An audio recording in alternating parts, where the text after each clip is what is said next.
comments. I'm going to start responding to a rumor about me seeking enough council votes to fire Chief Burton, which was sort of amusing to hear that rumor. You know, public safety has been a major issue here in Columbia, and you know the drug activity that we've had causing the shots fired incidents are just creates a huge challenge for the police department. And then we had 3 deaths this year. We had 2 17-year-olds dying from gun violence and a 20-year-old died from gun violence. And the city responded. You know, leaders of the African American Committee, Lorenzo Lawson, Lester Wood, Mr. Bindum, formed the Silence the Violence movement in April, and the police department, to their credit, has done a lot of interaction, a lot of work with relationship building, community policing, and you know, so it's just been a very dynamic process. So in the midst of all this, I've always said to the city manager that my expectations for the police department were, number one, that the citizen satisfaction with the police department be greater than the regional and national average. And it wasn't. It's not. It needs to be. Number 2, that employee engagement scores, morale, are substantially higher. And number 3 was, you know, I want to be able to show a lower violent crime rate. I just want to be able to show that. And that's as reported by the FBI Uniform Crime Report. And as we all know, in February 2012, the Anderson Report, and for the record, I'm going to quote a paragraph here because I think this is important.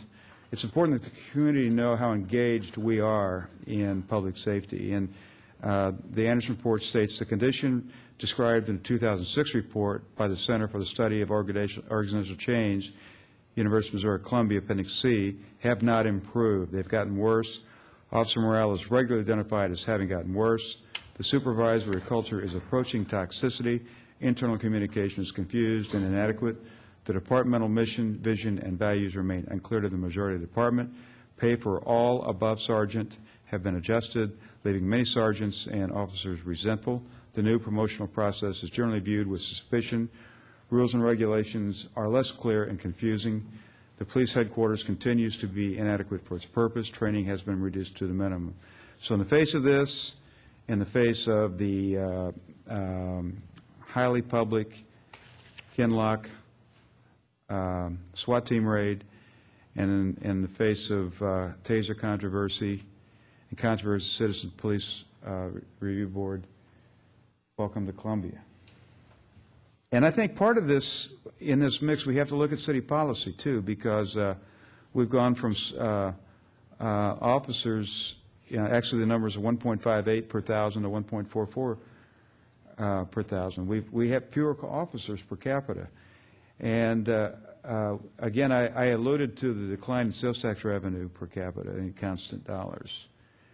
And, you know, we are funding the police department per capita in constant dollars 4.5% less than we did 11 years ago.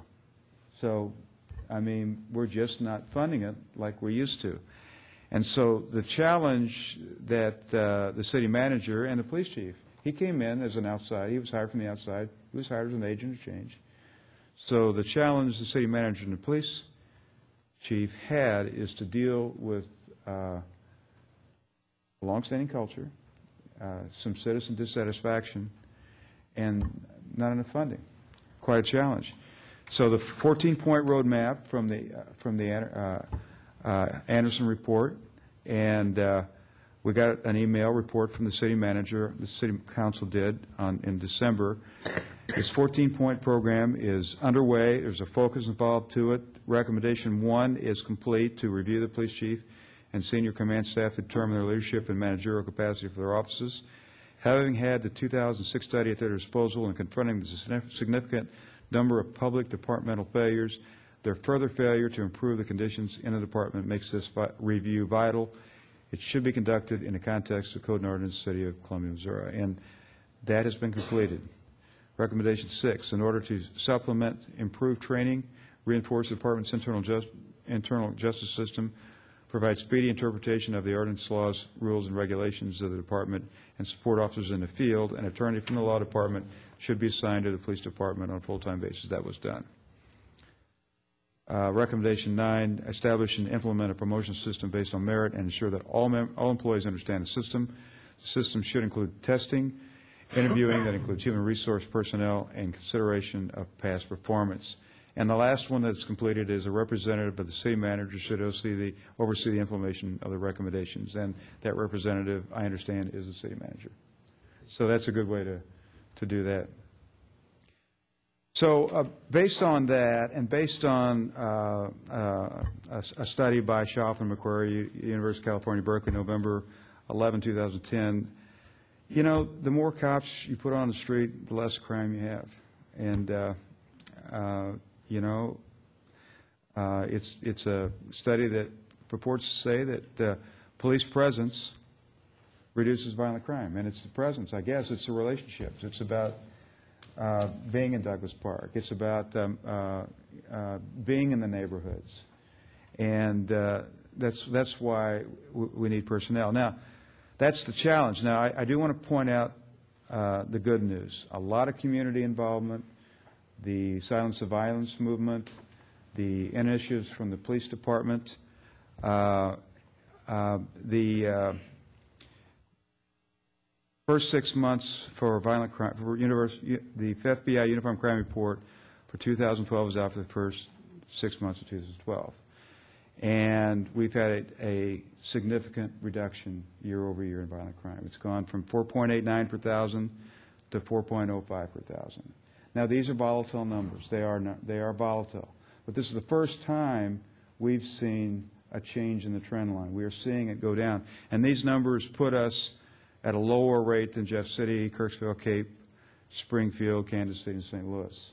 So I sense a turn. This crime rate, in fact, is 60% what the crime rate per capita was in 1992. That was our worst year.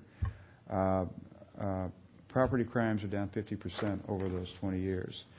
So I want to thank the city manager for his engagement and the police chief, because I think we're on the right. I think we're making the turn, and I think we're in the right direction. And I want to thank Sheriff Dwayne Carey for his good work through his department, because they are interrelated. So I think the news is good, but it's never good enough, right? And the last thing I'll say is we have got to do work on funding for public safety. I mean, we're just going to have to take a hard look at that, and we're going to have to look at our funding sources. Next. Along that same vein, I'd like to talk about the fellow who was stopped over on Garth Avenue, hit 4 cars and tried to abandon his car. The police department had arrested or stopped that man 40 times. What went on over there is not the police department's fault. Someone else is to blame for that, and I won't say exactly who it is, but the guy shouldn't have been out on the street, in my opinion. To another topic, I'd like to ask a question. When the left turn lane off of Walnut onto College will be put in? It looks like it's ready to go. Just need to knock the curb out and change the light. That's probably MoDOT. We're getting ready to let that project. We have to move that pedestal that's in the northwest corner closer toward the apartments so those cars won't hit the stoplight pole. Will there be a left turn coming the other direction, or no? Off Walnut? Going eastbound or westbound? No, there will not. We did talk to the Stevens about that. Okay.